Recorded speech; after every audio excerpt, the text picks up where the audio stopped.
What's the best way to exercise in order to maximize our health and longevity, both to add years to our life as well as life to those years?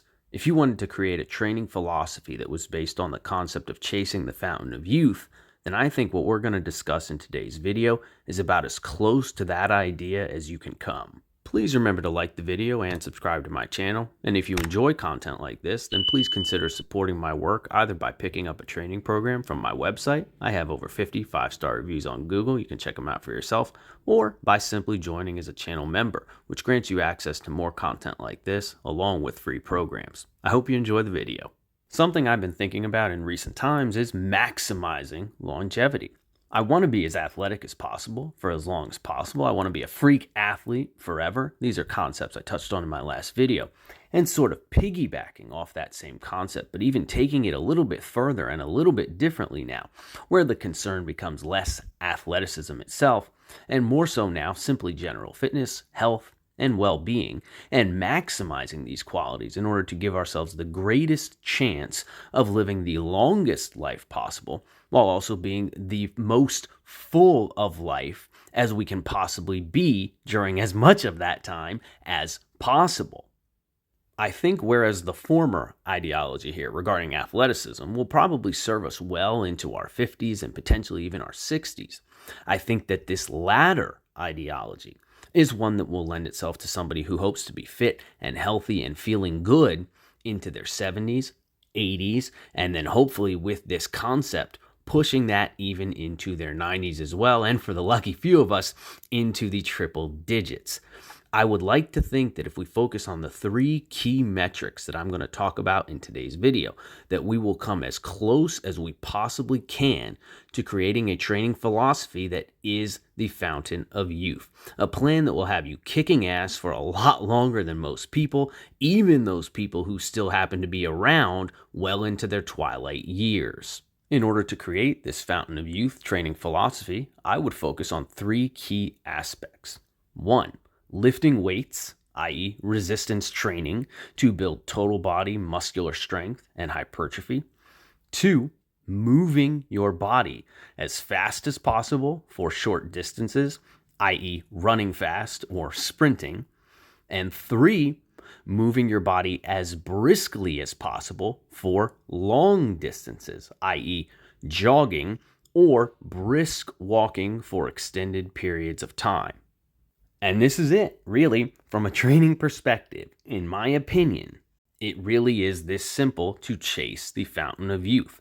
Cover these three major bases: build strength and muscle, retain and build the ability to move quickly and fluidly for short periods of time, and retain and build and extend the ability to move briskly for long periods of time.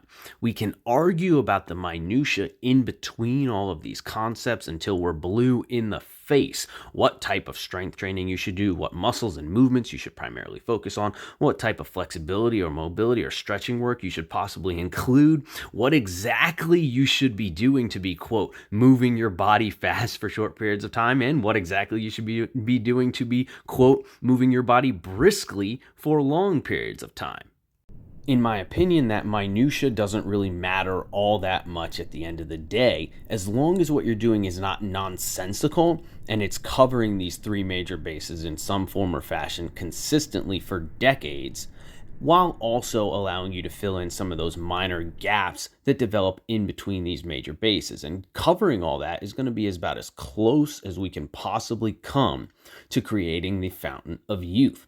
As with all things fitness related, there is no magic bullet. There's no magical exercise or singular modality that's going to turn you into Superman or make you live forever. And there is simply no way to skirt around the idea of hard work. If hard work is simply not something that you're willing to do, then you should probably just see yourself off of this channel right now, because I'm never going to tell you that there's any other way other than to work hard. You can have the perfect training program, and it is absolutely useless if you don't have the guts to execute it with brutal intent. All that said, I would like to delve a little bit more into the specifics of how I would personally set up a plan centered around this particular Fountain of Youth philosophy, and what I will most likely be pursuing myself as I hit my 5th and 6th decades of life and beyond. And remember, some of the things that I discuss here are going to be somewhat advanced. They're going to be skills and abilities that I have personally spent many years developing. And it is my opinion that building yourself up to this high level of skill and ability is going to be the greatest long-term tactic that we have at our disposal in terms of building the health and longevity that we're aiming for here and chasing that fountain of youth philosophy. At a certain point in time, it does become prudent to simply focus on maintaining these qualities rather than trying to push them further. But it is absolutely paramount that you understand that you don't just sprint all out on day one. You don't just fold yourself over into a heavy pancake good morning on day one either. You build these skills up over a period of years. And the older that you are when you start doing that, the longer that it is going to take to build them and the more careful that you have to be while doing so. With that out of the way, let's dive into the specifics. So segment number 1 is the weight training aspect. I think that in the long run, prioritizing the strength of the hips, legs, and back should be your number one concern. Focus on exercises like different squat variations, and variety is probably going to be a very good friend of yours here, as is moving through a full range of motion. If you can squat ATG or whatever is as deep as your anatomy allows without discomfort, then that's probably going to be the best way to execute this portion of the equation, as this is going to keep the legs and hips strong.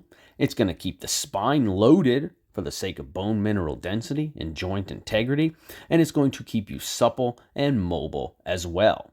You also want to focus on a few different unilateral exercises for the legs. I also like to do these movements from a deficit very often as well, through that extended range of motion, just to make sure that the joints are strong at end range and can move seamlessly in and out of end range.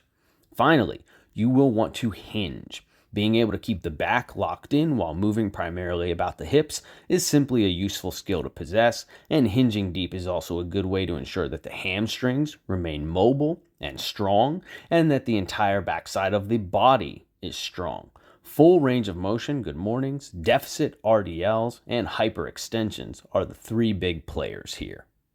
Focusing on moderate weights for moderate reps and trying to build your baseline strength levels up slowly over time is going to be the bread and butter here. You could fill in the gaps with some upper body strength work as well, something to build up the strength of the chest and shoulders and lats and arms, as well as the ability of the scapular muscles to retract and protract and elevate and depress. In my opinion, this is where calisthenics work is really going to shine. Different variations of push-ups and pull-ups and inverted rows can basically cover the vast majority of this segment for the upper body. But barbell and dumbbell and machine work is also going to be incredibly valuable in this regard as well. So really, just pick what you like and stick with it. Moving on to segment number 2, moving your body as fast as possible for short periods of time. Now, obviously, as fast as possible is going to be relative to the individual. Some people can run faster than other people. Some people can sprint at 100% intensity safely and with very minimal risk, whereas other people are not prepared to do that safely just yet. So depending on your history with this type of activity and your current age and general fitness level, you're going to have to break yourself in accordingly. But once you are confident that you can move at 95 or 100% of maximal intensity safely, then maintaining this vital skill for as long as possible is probably the single best training activity that you can perform from a health and longevity perspective. Sprinting keeps the body sharp and powerful. It keeps the nervous system firing strongly. It keeps the joints supple and the body limber. It teaches you how to react violently, which I would argue is a vital component of youthfulness. When we can no longer move powerfully or aggressively or sharply, that is a true sign that we are getting fucking old. So holding on to these capacities for as long as possible is a very good idea. I would also speculate, and this is 100% pure speculation, so don't hold me to it. There's no scientific data anywhere that I'm aware of that has supported this or even studied it. But I would speculate that consistently and regularly performing an activity like sprinting as you age, where you're training the body to be violent, reminding the body how to be violent, which by proxy keeps the nervous system sharp and revved up, is also going to have immense benefits in terms of neurological health. Specifically, in this case, I mean the brain. I would not be surprised if at some point you see some research that shows that an activity like sprinting reduces the incidence of dementia or Alzheimer's or some other similar debilitating condition. And again, most people are not going to be capable of performing these feats or even having the work capacity to do something like this right away. But in the grand scheme of things, taking 1 or 2 or 3 or even 4 motherfucking years to build yourself up to being able to do this safely, that is really just a piss drop in the bucket when you are considering a lifetime of training. And finally, on to segment number 3, moving your body briskly for long distances. So now we're moving away from maximal effort movement and we're moving instead into extended duration submaximal movement. Now, personally, I hate jogging. It's fucking miserable and it's boring as hell. I'd much rather be running my ass off in a 200 or 400 meter sprint. And barring that, I would simply rather be walking. So what I have taken to is walking long distances several times per week, or walking slightly less long distances, but doing so either with the addition of a little bit of extra load, say a 25 or a 50-pound vest, doing so uphill, or even doing a little bit of both of those things at once. So while I enjoy speed walking my way through a 5 or a 10-mile walk and logging as many steps as I possibly can that day in as short of a period of time as possible, I also really enjoy cranking the treadmill up to maximum incline and walking at 3 or a 3.5 mile pace for several miles at a time. And even doing that with the addition of a little bit of extra weight as well. I think you will find that brisk, loaded incline walking is an incredible conditioning tool that will challenge you in ways that you didn't think were possible and will contribute to long-term health and longevity gains. All that said, I'm not telling you not to jog. If you enjoy running, then by all means, run like Forrest freaking Gump. But for the purposes of this particular segment, I think that extending the distance and decreasing the pace slightly is probably a better bet for the long-term bigger picture of what we're trying to achieve here, as opposed to something like, just for example, trying to run the fastest 1 mile time that you can possibly run. So there you go, guys. That is my take on a Fountain of Youth program, a training philosophy that I think will add years to your life and life to those years if it is adhered to consistently. Obviously, there are other factors to consider when it comes to longevity, primarily diet, hydration, sleep, general stress levels, etc. But from a training perspective, I think this is about as close as we can come to finding the Fountain of Youth. We still have to work hard every day. We still have to earn it.